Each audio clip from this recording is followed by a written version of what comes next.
Olha, a Base Nacional Comum Curricular e a Educação Empreendedora. Quais os desafios para a escola colocar em prática esse tipo de educação? Esse é um tema para o Hernandes Queiroz comentar conosco. Hernandes, boa noite, seja bem-vindo ao Jornal da CTV. Né? E me diga aí, Hernandes, quais os desafios para a escola colocar em prática esse tipo de educação? Boa noite, bem-vindo, Hernandes Queiroz, ao Jornal da CTV. Boa noite, Robson. Boa noite a todos que nos acompanham pela CTV. Robson, sempre que a gente fala em educação, a gente vai falar em desafios, né? Sempre, né? E pela a configuração da atual sociedade, a educação ela vai identificando novas exigências, né? E hoje o que a gente percebe muito, em termos de discussão, é a discussão em torno do empreendedorismo. E a BNCC, a Base Nacional Comum Curricular, ela traz justamente, né, na sua orientação pedagógica, esse conceito de educação empreendedora. O que é que está sendo justificado nesse item dentro da BNCC, Robson? É que nós vivemos numa sociedade, né, que é percebida cada vez mais a escassez do trabalho formal, ou seja, aquele trabalho de carteira assinada. E há quem diga, né, alguns especialistas aí, que o futuro vai ser dos empreendedores, né? Ou seja, as pessoas vão passar a trabalhar de forma autônoma sem ter um patrão, né? E para que isso, né, realmente, para que as pessoas possam se preparar para esse futuro, né, que se diz próximo, é preciso aprender a ser empreendedor. E a escola pode ser o lugar para começar esse processo, né? E aí a gente pode se perguntar, né, como é que vai ensinar um empreendedorismo a uma criança? Porque a orientação da BNCC nos diz que essa educação empreendedora ela deve, né, ser trabalhada desde a educação infantil até a pós-graduação, né? Então, praticamente em todos os níveis educacionais, né? Então, mas aí a criança, né, ela deve ser trabalhada desde cedo a aprender a resolver problemas, encarar desafios, usar a criatividade. É uma perspectiva de desenvolver as habilidades, as competências, a autonomia desde cedo na criança para que ela vá crescendo, né, com isso que vem sendo chamado de cultura empreendedora. E com esse processo, justamente, né, se forme uma pessoa mais autônoma, mais criativa, mais competente para desenvolver diferentes habilidades de acordo com as necessidades que a própria sociedade ou o mercado de trabalho exige para a gente, né? Então, isso aí entra como um grande desafio, Robson, para se pensar em educação, né? Porque a educação ela está muito além de uma formação para ter um emprego, né? Mas a gente se forma também para ser mais consciente dos nossos direitos, dos nossos deveres, de ser uma pessoa mais participativa na sociedade, para ter uma visão crítica sobre os fatos que acontecem em sociedade. Então, a educação ela é um serviço que vai muito além de uma função meramente utilitarista, né? Entendendo que a BNCC, que é a Base Nacional Comum Curricular, ela traz aqueles conteúdos que são tidos como essenciais. Português, matemática, aquelas disciplinas base. Essa disciplina, por exemplo, essa discussão do empreendedorismo, da educação empreendedora, ela entra como naquele contexto de uma educação mais contextualizada, que o professor deve trabalhar de acordo com as necessidades do contexto onde o aluno está inserido e numa perspectiva interdisciplinar. O que a gente chama de interdisciplinar? É quando um conteúdo ele pode ser trabalhado em diferentes disciplinas. Você tem a disciplina de história, de sociologia, de geografia. Então, é um conteúdo que ele pode dialogar com esses diferentes campos, né? O professor de sociologia dialoga com o professor de matemática também, de português, de geografia. Então, a interdisciplinaridade, né, ela chega como algo marcante nesse princípio da educação empreendedora. Robson? É fundamental, né, esse tipo de educação empreendedora dentro do currículo escolar, né? Educação financeira, educação empreendedora, né? Já as famílias brasileiras, na verdade, elas nunca estão preparadas para isso, né? Ganham um valor, não sabe como gastar, gasta mais do que o que ganha e a partir daí não tem uma visão empreendedora de nada, né? E por aí vai. Mas uma coisa como puxa a outra, né? Vamos falar então aí também que está dentro desse contexto da economia solidária, né? Que é o movimento esse movimento de economia solidária no Brasil. Ele apresenta uma alternativa de renda aí para aquelas pessoas, né? Que se encontram fora do mercado de trabalho formal e encontram atividades coletivas aí, encontra nessas atividades coletivas novas estratégias para geração de renda, né? Então, o Brasil, como é que você vê que o Brasil está nesse contexto? Robson, o movimento da economia solidária no Brasil, né, ele é um movimento que ele não tem muita visibilidade, mas ele tem um campo de abrangência muito grande. Nós tivemos, em 2003, a criação da Secretaria Nacional de Economia Solidária, que era vinculada ao Ministério do Trabalho. Naquele momento, né, a partir de 2003, foi criada essa secretaria que tinha um cara que tinha um conhecimento muito amplo, que faleceu acho que há uns 3 anos atrás, que era o Paul Singer. Era considerado no Brasil um dos papas da economia solidária, né?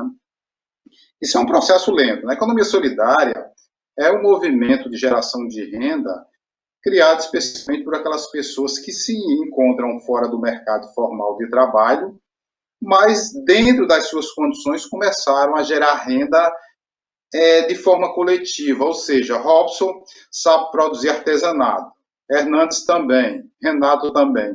Então, Robson, Renato e Hernandes resolveram trabalhar de forma coletiva, produzir juntos, comercializar juntos, né, dividir todo o investimento que se tinha naquele processo de produção juntos, dividir esses custos, mas também o valor do lucro seria dividido de forma igualitária entre nós três.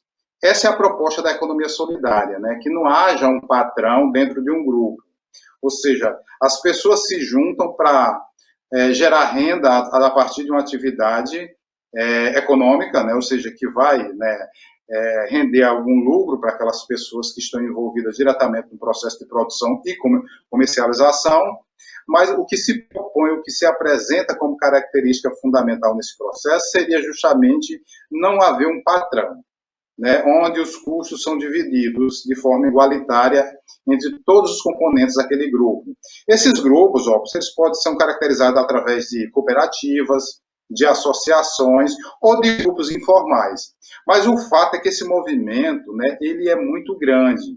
Tem muita gente trabalhando com artesanato, por exemplo, pessoas que trabalham com aquelas feiras agroecológicas, praticamente em todos os estados. Aí na Paraíba, por exemplo, nesse período de pandemia, eu não sei se está acontecendo, mas todas as sextas-feiras, na Universidade Federal da Paraíba, no campus de João Pessoa, tinha a feira agroecológica ali, onde vinham pessoas de vários assentamentos rurais trazendo os produtos para vender dentro da universidade, que criou uma parceria com esses produtores, né?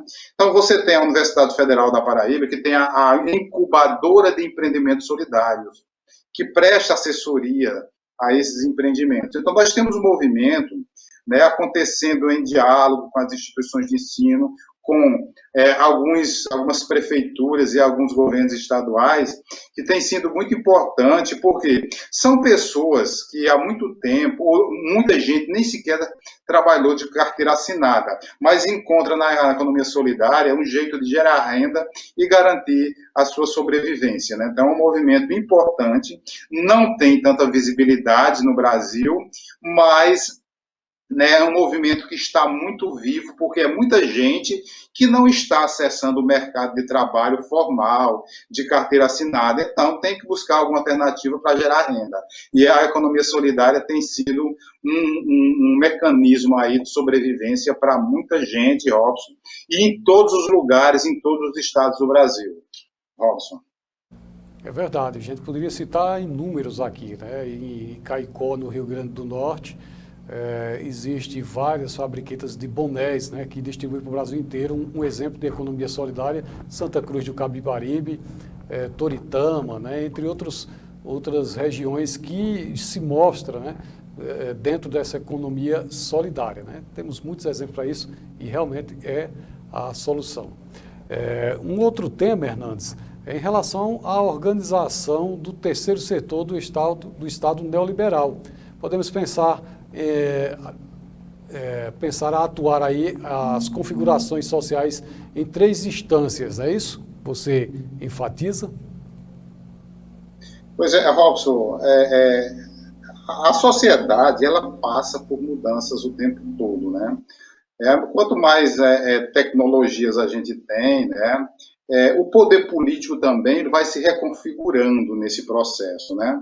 Hoje há uma classificação aí para 3 setores na sociedade, né? Principalmente a partir da década de 90, com o crescimento daquilo que a gente chama da política neoliberal, né? E do crescimento das organizações do terceiro setor. A política neoliberal, né, ela vem sendo entendida e é entendida como o Estado mínimo. O que é o Estado mínimo?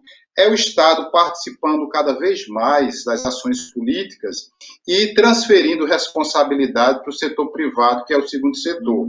Por exemplo, né, quando acontece um processo de privatização de muitas empresas, né, se entende que aquela política daquele governo é uma política neoliberal, porque ela vai transferindo, vamos lá, o sistema de saúde é privatizado, então quem quiser saúde vai ter que pagar.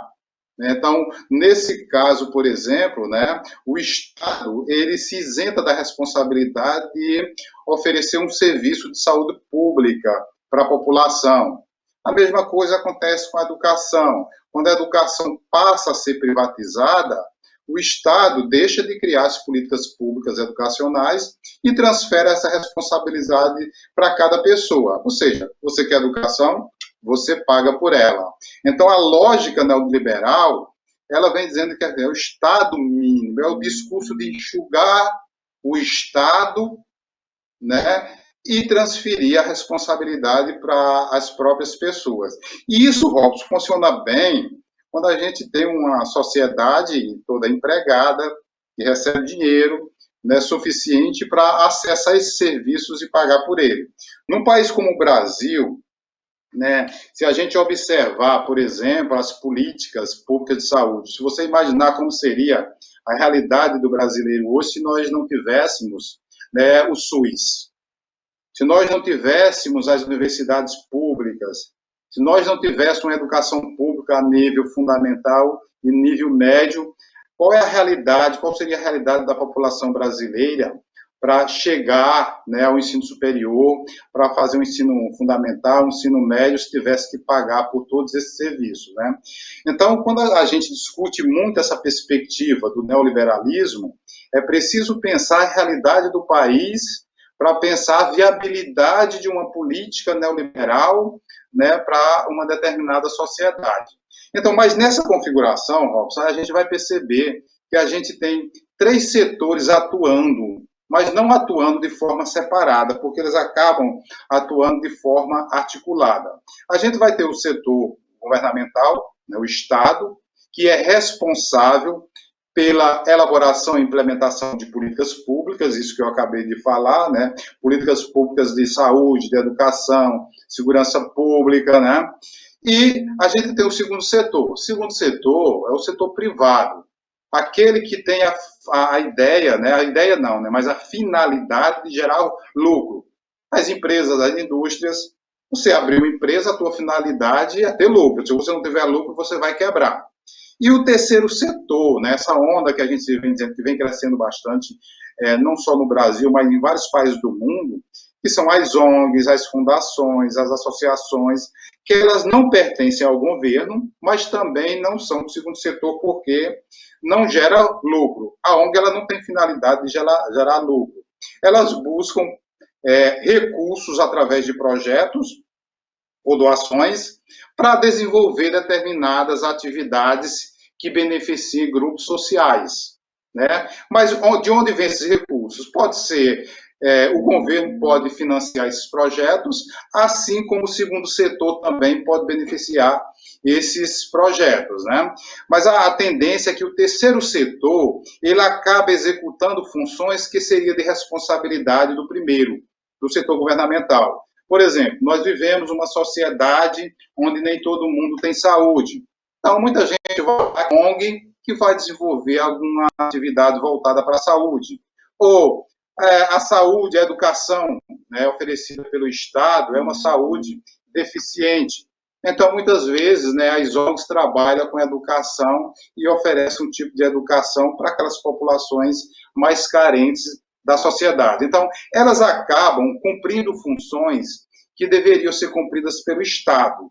Então, a gente diz também que o crescimento do terceiro setor é uma característica muito forte do Estado neoliberal, porque ele acaba entrando para executar determinadas funções que o Estado deveria cumprir. Então, a ONG vai lá, pega um projeto do terceiro setor, né, aliás, do segundo setor a gente está entendendo como uma iniciativa privada, que financia um projeto de uma ONG.